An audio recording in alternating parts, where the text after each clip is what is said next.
এই যে বাচ্চা নিয়ে ঈদের মার্কেটে আসছেন কি আনন্দে, তাই না? কি কিনলেন ঈদে? কিনবো না, আমি একটা জামা কিনবো শুধু। এটা জামা কিনবেন শুধু। সম্মানিত দর্শক মণ্ডলী, আসসালামু আলাইকুম রহমতুল্লাহ। আশা করছি সবাই ভালো আছেন। বীর বাঙালির ঈদের কেনাকাটা দেখাবো আজকে আপনাদেরকে। আমাদের দেশে এসেছিল আমপান, তার আগে এসেছিল করোনা লজ্জা পেয়েছে, আর আমপান এসে অনেক বেশি মাত্রায় লজ্জিত হয়েছে। আমপানে অনেক গাছ ভেঙে ফেলেছে, কিন্তু ভাঙতে পারেনি বীর বাঙালির মন। ঝড়ের কারণে অনেকের ঘরের টিন উড়ে গিয়েছে, পাঁচিল ভেঙে পড়েছে, বিধ্বস্ত হয়েছে অনেক কিছু, কিন্তু বাংলাদেশের মানুষের মনের কোনো পরিবর্তন ঘটেনি। বাংলাদেশের মানুষের মনে কোনো ক্ষত সৃষ্টি করতে পারেনি এই আমপান। তার প্রমাণ হিসেবে আমরা যদি আমাদের বাজারের দিকে তাকাই তাহলে দেখতে পারবো। সম্মানিত দর্শক মণ্ডলী, চলুন আমাদের বাজারটা একটু দেখে আসি। মন দিয়ে গোটা দেশের মানুষকে ঘরে রাখার জন্য বিভিন্ন রকম প্রচেষ্টা চালানো হচ্ছে। সেই সময়ে বাঙালিদের ঈদের কেনাকাটার কত যে ইমেজ, চলুন এবার আমরা দেখব ক্রেতাদের অনুভূতি কি। 2 মেয়ের জামা কিনেছি, প্যান্ট কিনেছি, এখনো 3 পিস কিনবো একটা। এই যে কাপড় চাপড় কিনলাম। মোটামুটি কিনা শেষ? হ্যাঁ। ঈদের আনন্দ কেমন হবে এবার? এখন আল্লাহ জানে কিরকম হবে। এই এখনো কেনাকাটা হয়নি, আসলাম এখন। ও কেবল আসলেন? হ্যাঁ। কি কিনবেন বলে মনে করছেন? এখন ওই মেয়ের জন্য জামা কাপড় কিনতে হবে। ও আচ্ছা। আমরা এখনো কেনাকাটা করিনি তো।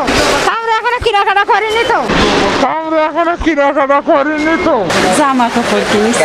জামা আর কিছু কিনবেন কিনা? হ্যাঁ, কেনাকাটা আছে। মার্কেটটা আসলে এই বছর কেমন দেখছেন? আগেও যেরকম এখনো সেরকম দেখছি।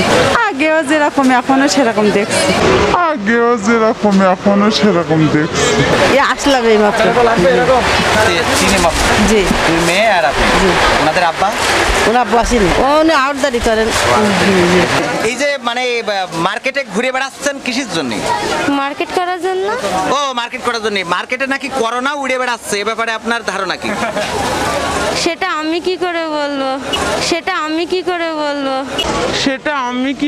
বলবো? কিছুই করিনি। কিছুই করেননি? না। তো বাজারে আসলাম, হালকা পাতলা ওষুধ কেনার দরকার ছিল তাই।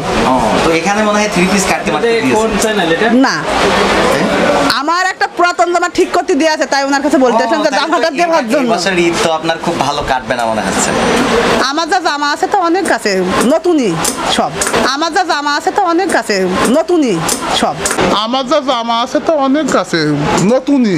সব। সবই নতুন মোটামুটি, ওইগুলো এবার রিভিউ করে গায়ে দিবেন। সেরকমই কিছু। কি কিনলেন? এই যে এই বালতি আর কটা কাপড় চোপড় ঈদের জন্য? হ্যাঁ। আপনি মাস্ক না পরে এসেছেন যে? কাপড় বেঁধাইলাম তো, গরম লাগছে তো। গরমে ফেলে নিছেন। আপনি কি কিনলেন ঈদে? ওই যে আম্মুর সাথে আইছি। ও আমার সাথে এই যে আসিছেন করোনার এই সময়, এটা তো সমস্যা হইতে পারে। নিতে আইছি, তাছাড়া আমাদের জন্য কিছুই নেইনি। ছেলের পাঞ্জাবি, হাজবেন্ডের গেঞ্জি। নিজের জন্য আসলে মার্কেট তেমন কিছু করা হয়নি। ওই বউ বাচ্চা রয়েছে, সংসার রয়েছে, বাবা মা আছে, তাদের জন্য। না, এটা তো খুবই ঝুঁকিপূর্ণ। এটা নিরাপদ কেমন হয়? হ্যাঁ, ঝুঁকিপূর্ণ, কিন্তু হ্যাঁ আসছি কারণ বাচ্চা আছে আর সবাই মিলে একটু আনন্দ করবো। হ্যাঁ। দর্শক মণ্ডলী, আপনারা দেখলেন যে ক্রেতাদের অনুভূতি। তারা এই করোনা ভাইরাসে নিরাপদ দূরত্ব তো বজায় রাখছেই না, কারো বা নেই মাস্ক বা কেউ নেই সচেতন। তারা বিভিন্ন কারণে অকারণে এসেছেন মার্কেটে ঈদের বাজার করতে। দর্শক মণ্ডলী, এবার আমরা জানবো যে বর্তমান ব্যবসায়ীদের অবস্থাটা কি। ভাই, বেচা কিনা কেমন হচ্ছে? বেচাকেনা মোটামুটি ভালো আছে, তবে ক্রেতা কম, জিনিসের দামও এবার কম। সেইভাবে আমরা বিক্রি করছি, যে করোনার হিসাবে মানুষের অভাব, সেই হিসাবে আমরা কম দামে বিক্রি করছি মাল। কাস্টমার একটু কম আছে, কম অন্যবারের থেকে তুলনামূলকভাবে অনেক কম। কাস্টমাররা বলছে যে এবার জিনিসের দাম বেশি। না, ওটা কাস্টমারের বাহানা।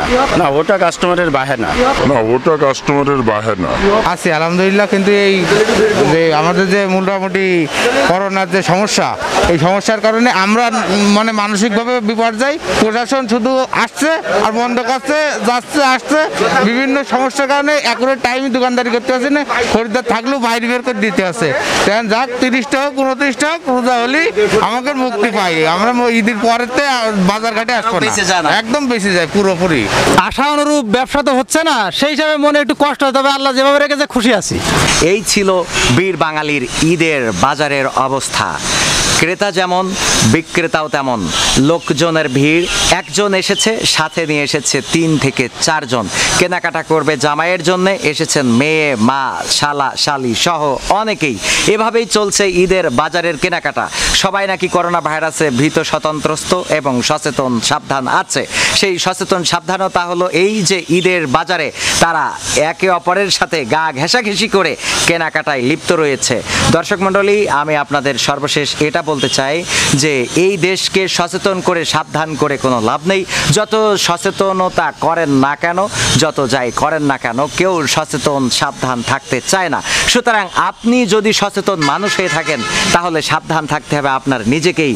ভেবে দেখুন কি করবেন। দর্শক মণ্ডলী, আজ এ পর্যন্তই। সবাইকে ঈদ মোবারক। আবারও দেখা হবে, কথা হবে। সেই পর্যন্ত ভালো থাকবেন। আসসালামু আলাইকুম।